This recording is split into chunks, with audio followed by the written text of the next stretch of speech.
Good morning and welcome to another episode of The Lawyers is In. Today, once again, we have Jonathan Kok from RHT Law Taylor Wessing to talk to us about something that most of us who are on the internet, most of us who are doing YouTube recording will be most concerned about, and that is IP law and whether we're using images appropriately, whether we're using soundtrack appropriately. Now, Jonathan, good morning and welcome. I'm very happy that you're with us today because we have a whole list of questions submitted by our users that I would like to ask you. My pleasure to be here and to share with you my experience on advising on IP issues on the internet. Right. Thank you, Jonathan. So the first question the usual question that people submit to us is on YouTube, because people who are watching us via YouTube today are also experimenting on YouTube videos. So the question is, they always struggle with looking for background soundtrack, music and stuff like that, and they end up using commercially available soundtrack, like music from certain artists. Is that considered legal, illegal, or is this a gray area? It's a complex issue. There's no straightforward answer to this, but what I can say is that any commercial music is copyright material. So you do need the permission of the copyright owner. It can be either from the artist or his recording company, depending what you're doing with it. I mean, if you're taking the recording, then obviously go to the recording label to ask for permission. But if you're doing a cover, then of course you have to ask the artist himself or herself. But so that's the starting point. But whether the artist or the copyright owner has licensed or has granted a license for third parties to use their material is something that you have to check, because it can be stated. I know at YouTube itself, they have a database where you can check what kind of license have been granted by the different artists concerning the use of their materials. They can say that yes, you can use it for your covers or you can use it for your own videos. And they can also tell you, okay, the license they allow you must be for non-commercial use, and then the territories where you can use. Some say that it can be used worldwide, some says, okay, only in certain countries, but not in others. So you do need to check what kind of permission that they will allow you to have concerning the use of their materials on your videos. Right, that's very useful. There is a old understanding in the industry that as long as don't use within a certain percentage of the duration, I think the typical duration is 10% of the soundtrack, you are safe. Is that really the truth? Okay, that's a misconception concerning that the percentage used. That is actually used in the context of this exception that is written into the copyright laws, and that exception is called, in Singapore it's called fair dealing, but in the US it's called fair use. But anyway, the concept is the same, where the law allows an individual to use copyright materials without having to seek permission if it's used for certain purposes. Like for instance, if it's for non-commercial use, it's a small amount in terms of the amount taken, and it's for certain other purposes that are set out in the Act. For instance, if it's used for personal study or research, if it's used for reporting current events, for critical review, and things like that, then you don't need permission and you can take that certain portion for that particular purpose. So that's considered fair dealing, where you will not infringe and you do not require the permission of the copyright owner. That's very, very useful and very insightful. I think the next question is really on the use of graphics and images. I think the common thing, most students, if you're doing your final year project, most likely you will face a situation like this where you need to look for certain graphics. And so you go online, go on to Google to search for certain graphics, and then you embed them into your presentation or in your own report. So is something like this permissible by our copyright law? So Google, being a search engine, has the facility to not just search websites or articles, but you can also search images. So you can type out what kind of subject matter you're looking for and just click images, and the whole host of images would appear. And the thing is that just because digital images, you just need to right-click, copy and paste, does not mean that you can actually just make a copy and use it for your personal purpose, because again the images come from a particular website, and you have to ask yourself, okay, does that website, do they allow you to just take their image and use for your own purpose? And more often than not, the image belongs to somebody else, and you do need permission. Again, the concept is the same. You need permission unless you're using it for fair dealing or fair use purposes. Then you can use it without seeking permission. But again, the warning and the caution is really you should check the terms and conditions of use from where the image comes from to see whether you can take them. Now, an extension to that is also you can actually purchase, or you can go to websites that have stock images, like Getty Images or Shutterstock and so on, and they will have royalty-free images as well as paid images, depending on the type of image you want to use. Right. Royalty-free simply means that, okay, you recognize ownership of the image by the copyright owner, but he allows you to use it without having you pay him a royalty. That's royalty-free. But you must acknowledge that this the source of the material. I think this problem has been compounded by the fact that we have social media today, where people are sharing images on Pinterest, on Instagram, for example, and we can't really find what is the true source of the image. And I think that we have issues that some issue there if you are looking for sharing of images on social media. Now, the next question is sort of related to what we do as online business.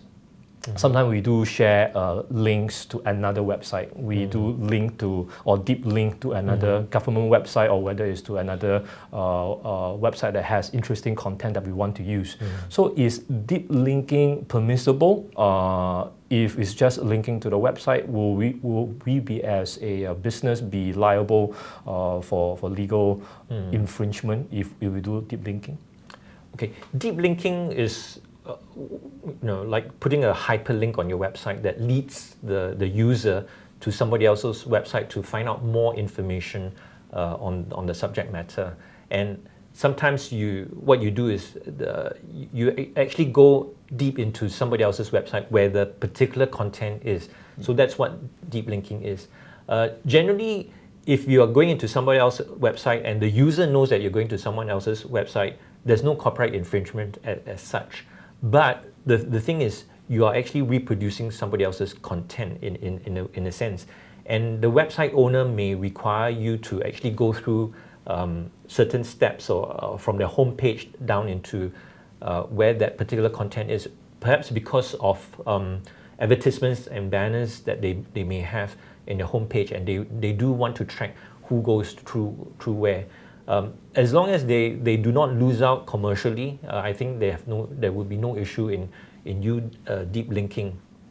But if they do require you for commercial purposes to go through certain steps before you actually get to the site or the page that you want, then you must comply with that. So my advice to people who want to deep link or create hyperlinks is really check the website of the site that you want to direct your users to and see whether they have any particular terms and conditions concerning deep linking. So there's two issues, sorry, Keith. Right. There's deep linking and there's the other thing called framing. Now, if you're framing, what normally happens framing is that as the owner of the website, what you're doing is you're taking content and you're posting it onto your website as though it was your material and your content within the frame of your own website. And that would be infringement because you're not giving acknowledgement to the source of the content, and you're misrepresenting as though the source of the material is your own. Then that is definitely not permitted. I think we see a lot of practices where website owner, they actually come up with, or they copy the first paragraph or the first couple of sentences of an article to give an intro on what this article is, and then put a link that says to read more, click here, and then they will redirect the user to the source website. Is this permissible? Okay, so if you want to be an aggregator of news, and then that's why you have all these headlines, then really, if that is your business model, you should get license you should have a cooperation, partnership, or license agreement with all these sites where you want to direct them, where you aggregate all the headlines and allow the users to then go into to the publisher's website to read the actual article. So if that's your business model, then the advice is do get a license with all the content owners. Right, because in this day and age of having a lot of websites out there, and not every one of these websites have a very clear and detailed terms and condition. Can we fall back on the default understanding that because it is a social world today, that we can just link quite simply to another website for content without, of course, framing the article, without taking material from the article? Is this something that you would advise as possible?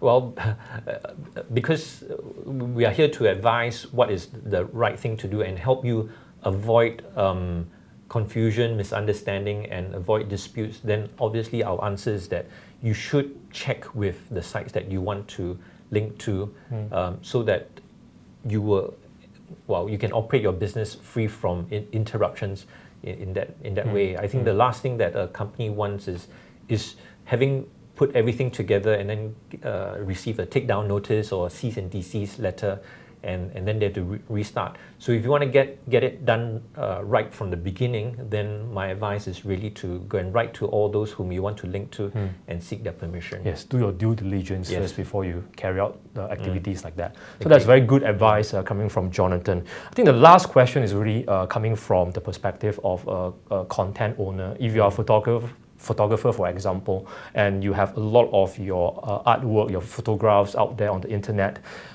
is it crazy if you go kind of all out to put watermark everywhere to make sure that you protect yourself? And for those photographers who don't put watermark on their images, are they opening themselves out to people copying their images and even profiting from the images?